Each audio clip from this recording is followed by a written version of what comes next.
Okay, I want to point out very important thing when building a house in Canada. Like I talked about before, I watched a video, YouTube video from Dr. Insulation, his name, I may have it wrong, but he talks about moisture issues in the houses because of cold and hot, one extreme to another extreme in Canada and parts of US. So this is an example here. So this roof is installed on purlins. So don't need to get too much deep what purlin is, but basically there's no plywood. There's 2x4 on the truss, and then the metal roof goes on top. And the company that installed the metal roof for me insisted in having this material. It I think it's a vapor barrier. Kind of controls moisture flow. Basically, it goes along all the way down. So yeah, I have to wrap. Everything has to wrap by this material before the roof can go on top. So the idea is that this provides an airflow. So the air barrier between the metal roof and this material, it provides an airflow, right? And then it keeps the roof dry.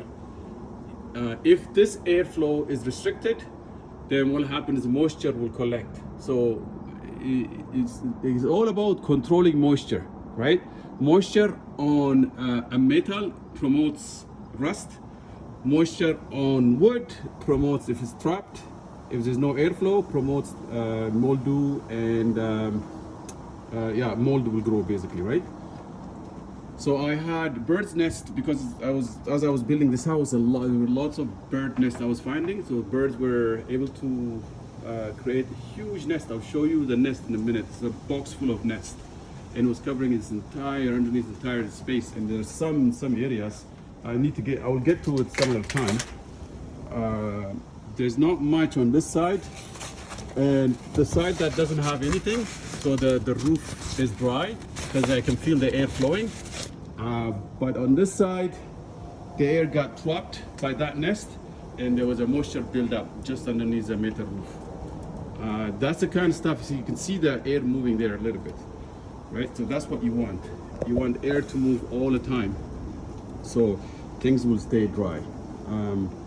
And that's the idea about not promoting a moisture buildup, because wherever there is an airflow, there is some water inside the air, and if it's in a state of heat, there is a vapor inside, and if it meets a cold air, it will condensate, and then that moisture, unless there's air to carry it out quickly, it will get trapped and it will create problems. If it touches metal, it creates rust.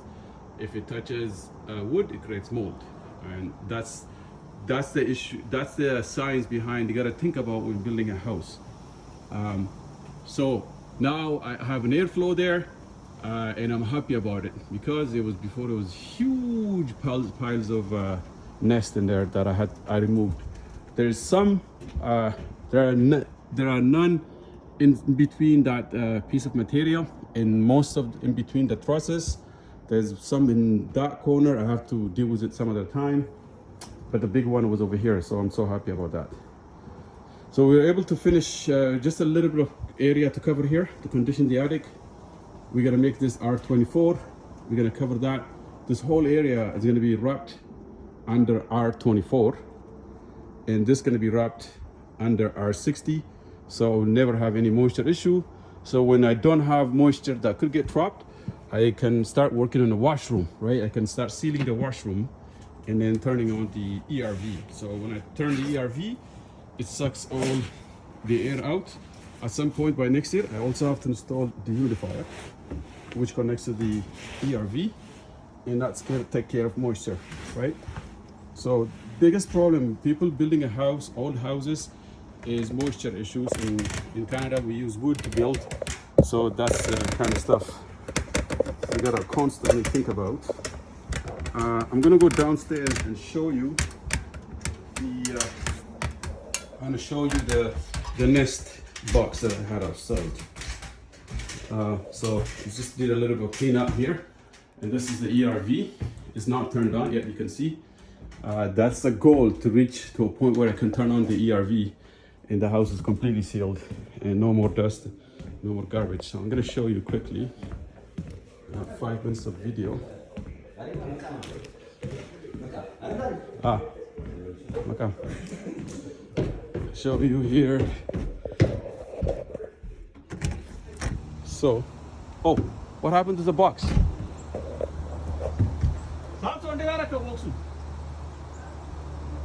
Oh man. Where is the nest I was gonna show you? Oh, right there. See that bird's nest that's full of bugs. So I had a lot of bird issues in the house. As I was building the house, these doors and windows were open. There were a lot of birds. I remember in the middle of winter in December, it was like one of my toughest days, that the house was extremely cold and there were pigeons living inside of my attic, and they were making noise, and I can hear even the babies growing, and then I had to climb up here. There was a scaffolding here, and scared of the birds. I have fear of heights, so I had to do it, and then I had to get my friend Rick to come and finish this off so birds cannot get inside. I know there's a huge piles of birds' nests somewhere inside there, but I know that there is no air blockage, so I'm not worried about it. So this is soffit here. The idea of soffit is also to protect the roof from birds, but also allow airflow, right? That's the main thing. You can see the birds always try to get in. You see they try to open right there. I can see it now, even though we sealed it. Right underneath here there's a plywood, so that's why they're not able to get in. They would have opened this, they opened it many times. They would have opened this many times, but we put plywood underneath it. But there's an airflow along this line, but I don't need to protect for this side of the roof for moisture, because this side of the roof is completely on the outside. So the way you need to protect is the inside moisture. You need to trap moisture inside the house, and then suck it in with a machine and dump it outside, right? That's the best way to do it. It's just the way our human body works. It's like our lungs take care of our air, and circulate bloods and stuff like that. If you think about human physiology, houses pretty much operate almost the same way. So I read and listen to a lot of videos on moisture issues, so I know what to do on the house. And just like I was expecting, I found moisture collecting underneath that roof metal, because those bird's nest was restricting airflow. So you seal your ceiling completely. Best way, like I mentioned before, is the rigid foam. If I were to redo this house, I would install a rigid foam on my ceiling, seal that with with the spray foam, and not allow any airflow to escape through the ceiling. And then on top, just blow a cellulose insulation. And there are insulation companies around that area, and I was talking to them. That's how they do installations nowadays. No more of that pink bat. A lot of insulation companies, they think that should be banned, and I believe that should be banned too. I think cellulose is the best one. Rigid foam and cellulose is the best insulation. And the main thing is also vapor barrier. Also has to be part of it, just underneath before the rigid foam. And then inside of your roof, you need to promote a complete airflow, right? When air flows, no moisture gets trapped. If moisture is not trapped, you're laughing.